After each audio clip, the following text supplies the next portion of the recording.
Votre attention s'il vous plaît. Cet élément est en ligne là.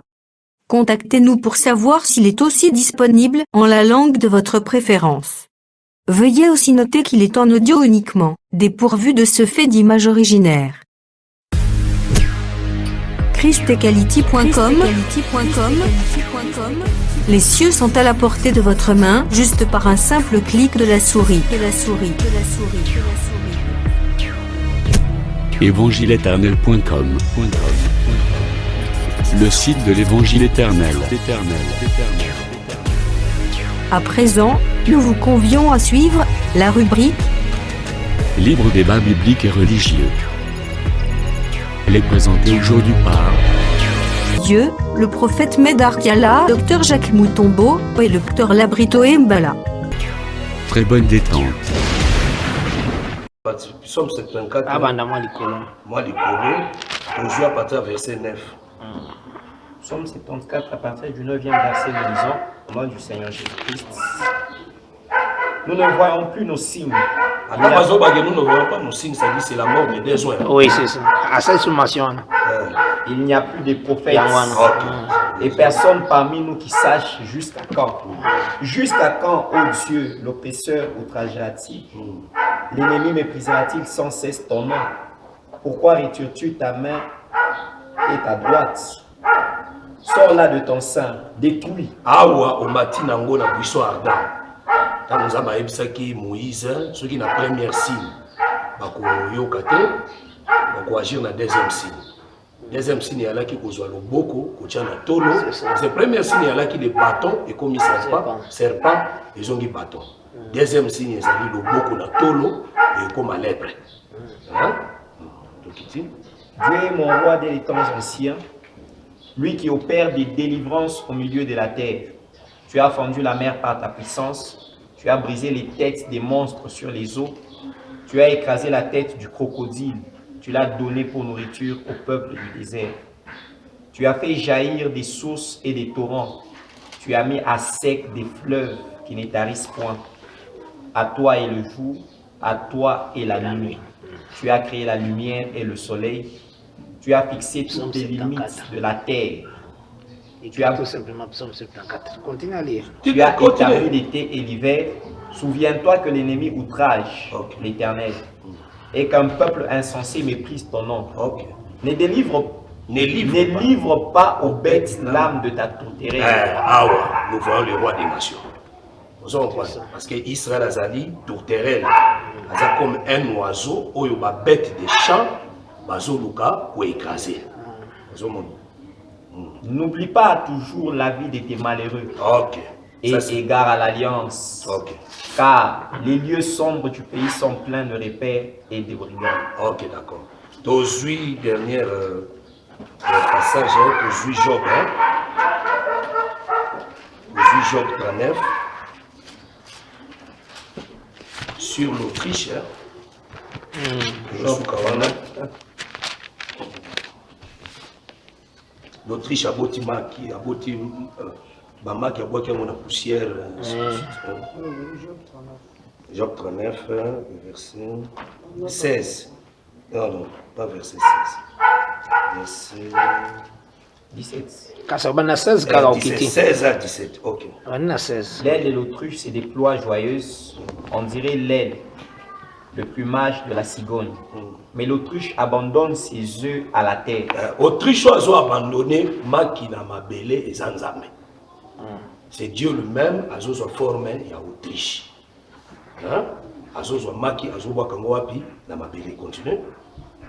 Et les fait chauffer sur la poussière. A chauffer en haut, a chauffer en haut na poussière. Elle oublie que le pied peut les écraser.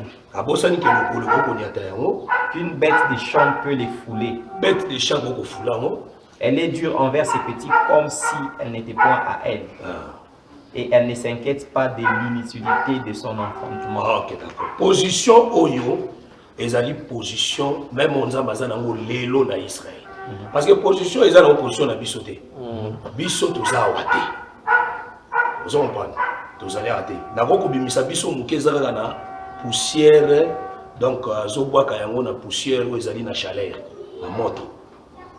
parce que net pe biso de l'église tozo les canapés na étape ya fournaise étape ya fournaise mais tozo kota penza kuna te mais awa tozo soit Autriche comme l'Éternel lui-même qui abandonne les œufs maki bon ceux qui tozo mona maki tozo mona eloko na qualité c'est-à-dire Israël azana no immature dans la qualité dans la communauté et bazo boka na poussière là où il y a le feu. Deuxièmement, le bête des champs va vous fouler. C'est-à-dire, awa tozo mona position oyo Israël a kobique la deuxième moitié. Nous avons réellement pensé que vous allez neti Autriche à Bossani penza pango, neti aibi penza utilité à robota bana papote. Oubliez complètement silence soit dans son nom. Oubliez complètement. Donc voilà mon cœur yo. Tu crois que pas qui ça na. Pour la pambola mingi. Et ça pambola pe mingi po. Amen. Ndenge otongi, ndenge facilité silence na tanga zotika so na silence te po ya ko frapper aussi. Atakolo ma pambola pe mingi makasi. Ça veut dire silence c'est son mettre fin dans la fin il y a 7 semaines. Et na fin il y a une semaine. Oui. Aussi na fin il y a 70 semaines. Oui, c'est ça. Hein? Il y a 70 semaines à Daniel. C'est la fin. Parce que silence de aussi la wana okangasu mon côté il va agir. Parce que Armageddon ils ont côté na 4 il y a 70 semaines. Peut-être qu'il va voter la volée. Armageddon ils ont côté na 4 il y a 70 semaines il frère. Vous avez malade. 70 semaines, et aussi là, on a fait il y a une semaine. Tant que le diable a joué agir, à détruire Israël par rapport à Apocalypse 11, verset 2, foulement au pied. Ça veut dire foulement au pied, ils ont prendre fin, n'a fait il y a 3 ans et demi, la deuxième moitié. 70 semaines et 6 lits. Prolongation, ils ont par rapport à Daniel 12. C'est ça. Dans 30 jours, dans 45 jours. Parce que Armageddon Zoya dans 30 jours. Oui, c'est ça. Armageddon Zoya, Nenkolo a brisé le silence naïe, il va maintenant agir. Parce que quand on a une prolongation, nous avons tout ça la prolongation sur côté. Même si on zongi dans Genèse 15, Dieu a dit quoi? Israël est en captivité pendant 400 ans. Mais si on zongi l'écriture, est-ce qu'Israël a demandé à 400 ans? Non. Israël a demandé à 400 ans, a demandé à 430 ans. Zamba c'est la prolongation à 30 ans. Et c'est le voici quand Zamba répète encore quoi ici la cas de Jésus ça déjà. Né wana 30 jours wana vous allez armager donc nous avons brisé silence et 45 jours nous vous allez la repentance totale il y a Israël. Aujourd'hui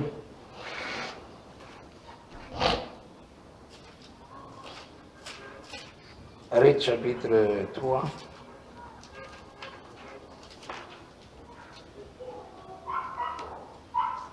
Verset combien?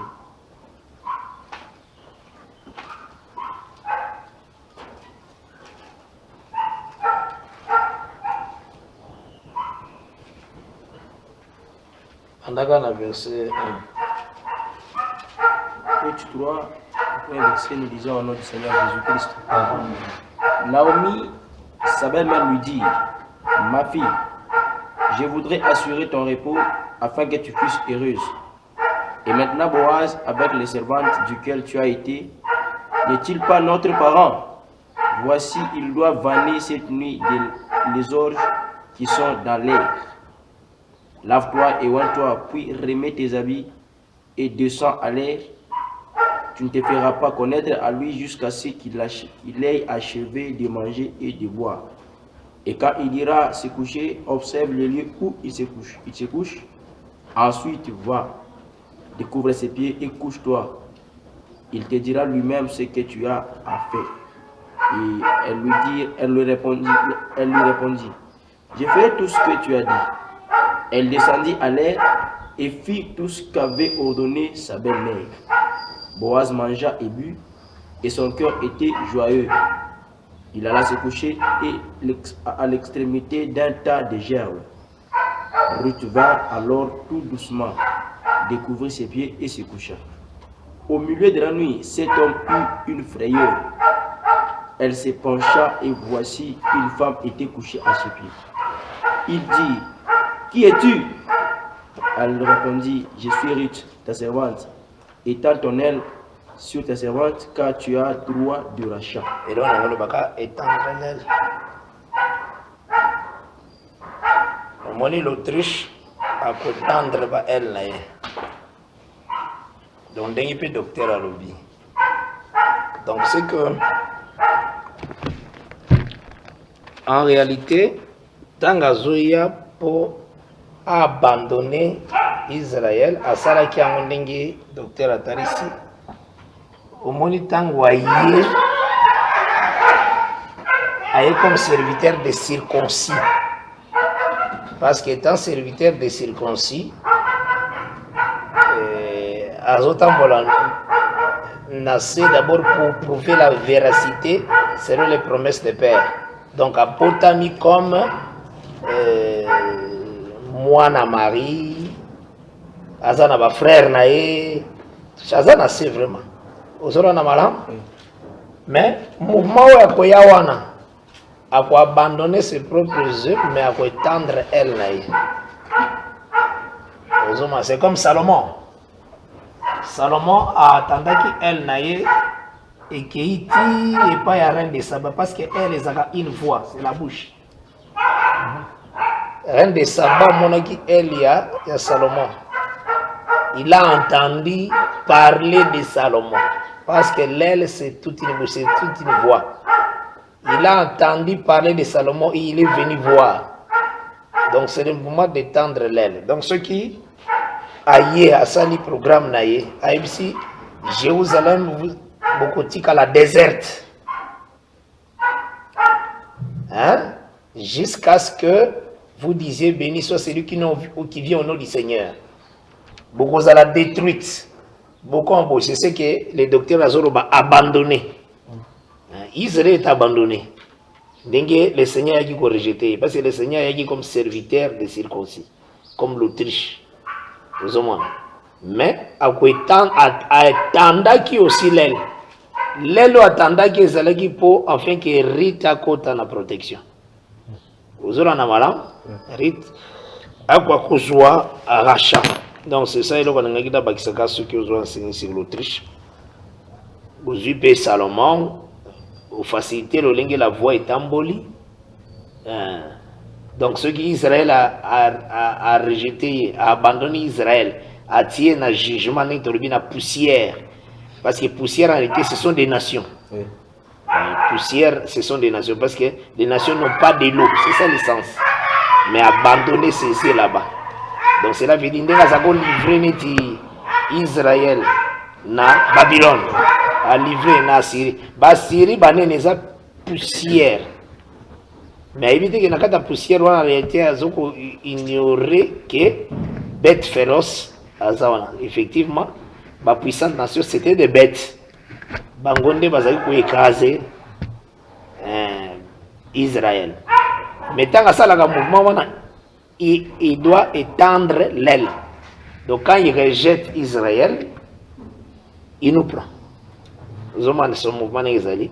Israël est là, n'attend pas si, n'attend il y a combat un docteur Atarisi qui a Itawana aujourd'hui. Mais doctrinalement, pétant au niveau Teya, on peut expliquer très bien, au Tarisi que table à Salomon, ils ont la volaille, table à Biloka Salomon, oyo, nada yaki kotala, la reine de Seba. Donc on a été déjà elle. Tant qu'il y a la table véritable, on a dit volaille. Na ba niama normal le temps la ganase. Les sortes de banyama. C'est ça la nourriture qui la table et un agneau. Donc cela veut dire na volaille tout le monde a parlé par révélation et par prophétie. Ils ont la table donc bandik, ban table. Banyama est la normal. Bangombe, banini zaki na table où il y a monaki. Ndalo bagi ke oyo ba ebisa kingai. et kokani même pas na olongana amoni amona qui pour na table. Donc en réalité ce que mutalobia zana mesa Salomon il faut déparler au ezala ce qui réellement batana ba azoki ba itandaki el colonne yango tozolo bake motei bazoteya so bateya ngai 70 semaines makamu na ngai te ngama makamu na ngai ga kaka ndenge nini photo zo mbongo ndenge nini photo sala ba très prise minene comment devenir grand selon Dieu hein repentance donc la côté ma poussa na ga yangwana te il faut que mesa mobimba au moins ça zo mona moi parce que moi stanga yanga ke na kotala talata yo moko ndako abatu oye directement les gars na cuisine okota la sorte à mesa ya mokonzi otalika mesa wa bongisi wana na salon na ye plutôt biloko ya likolo na biloko ya se. Donc il y a des parlers doctrinales, il y a des parlers, il y a prophétie, il y a nyons ça na même ça. C'est ça la table à Salomon. Donc le lingue mokotan mutazote ya la parole, il peut marcher comme Autriche, mais faites attention, Autriche ça va mbangwa. Ouais. Na boikaka. Ça va mbangwa vraiment. Nalingai na bakisa muke pour bozwa pe moi penser sur l'Autriche parce que ça enseignement monene. C'est ça, enseignement monene. Qu'est-ce que l'écriture dit? Balobi verset 18 elle oublie que les pieds peut les écraser, que les bêtes des champs peut les fouler. Elle est dure envers ses petits comme s'il n'était point à elle. Elle ne s'inquiète pas de l'utilité de son enfantement. Car Dieu lui a refusé la sagesse et il ne lui a pas donné l'intelligence à partage. Ça veut dire qu'en Autriche, il y a la sagesse et l'intelligence. Oui, c'est tout un sacerdoce. Et voilà, c'est ça. C'est un sacerdoce lévitique. Parce que ce que vous avez directement dans Genèse 49, Jacob a joué Bissalé vers le Bible. Mon âme et mon esprit au côté de la ça veut dire Jacob, esprit à Jacob, na ama Jacob, ezaki na kati ya lévité. Vous comprenez? C'est tout un sacerdoce. Mon père, pourquoi m'a-t-il abandonné? Pourquoi m'a-t-il abandonné? Jacob a kotaki na kati kuna. Son esprit et son âme et au côté de la conscience na binoté. C'est ça. Donc ça veut dire ni l'esprit de Jacob ni l'âme de Jacob ezali na kati ya sacerdoce. C'est ça. Donc ça m'a belé donc c'est une bonne vie. Moi j'aime cette vie. C'est plus que de l'or. Sogozo tanango fukumi sanzambe. Bible dit c'est lui qui écoute beaucoup parlera toujours. Il faut beaucoup écouter. Mais toi na travail. Au fur et à mesure tu travailles bouillé, le Seigneur azana makamuna azo sala. Ezana ma méditation mususu ozo sala mwana nzamba compléter sous makambo belé. C'est comme ça Dieu travaille. Mais tant que muto olingi sous travail te neti batu mususu baboya travail vraiment donc ba mona ke mbaseli musala esili to umeli mingi na musala to sali déjà 40 ans na musala oy. Hein? Esili vraiment. Tina sousa occuper musala ezate. Non, on doit toujours travailler toujours. Aussi longtemps qu'on peut dire aujourd'hui, travailler toujours. C'est ça notre esprit. L'esprit à travail. Comme des juifs de Béret qui aimaient beaucoup travailler. Ayuki, il vérifie, il revérifie. Tout ça. C'est vraiment ça. Que le Seigneur apporte le bien richement. Tout le monde remercie.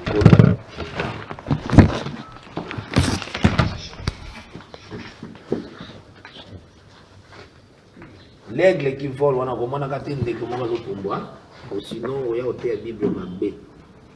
L'aigle qui vole, c'est les dernières paroles de besoin. Ils ont déclaré, ils ont annoncé des choses qu'il y a après Bango. C'est ça l'aigle là qui vole. En fait, pour que Bandeko Souba comprenne le sous ma langue, parce que le ministère c'est la complémentarité. Les doctorats, c'est les détails. Hein? Oui, c'est plus les détails. Pour moi, l'eau est très important. Donc, et ça, on comprend, il y a une difficulté. Mon nzambe na Apocalypse, alobi na ba symbole. Tant alobi na ba symbole, tant alobi ndo moni ba mubule koti na bato epelé. Au même moment, avec la zoloba, est-ce que réellement avec l'on est allé les besoins? C'est simple à comprendre. Au Zukaka, Exode 19, verset 4. Zama le dit que na yaki kozwa bino na mapapu ya yambo. Vous avez on m'a pas poigné ça banane. Ils en ont deux personnes. Moïse et Aaron. Vous comprenez? Ça dit Dieu était en eux. Et ça, c'est comme on a aigle, ça veut dire les deux là, ils marchaient avec Dieu. Vous comprenez? Nzambazaki na kati na bango. Au monyango sous-soit, au monyango na Genèse 18, verset 1. Car l'Éternel a eu. Merci d'avoir suivi ce message et que Jésus-Christ vous bénisse. Si vous avez une question à l'intention de l'homme de Dieu, si vous voulez que l'homme de Dieu prie pour vous, si vous voulez vous confier à l'homme de Dieu, ou si vous voulez tout simplement bénir l'homme de Dieu, contactez-le directement si ses coordonnées sont disponibles depuis sa page. Sinon, contactez-nous et nous lui transmettrons vos préoccupations. N'oubliez pas de faire un tour à notre page évangélisation pour voir en quoi vous pouvez vous rendre utile à Christ par cette œuvre. Que Dieu vous bénisse tous. Amen. ChristQuality.com. Les cieux en un clic de la souris. Évangile-éternel.com, le site de l'évangile éternel. Christ et Quality Fondation, équilibrer la manne ramassée dans le désert de sorte que chacun ait un le maire.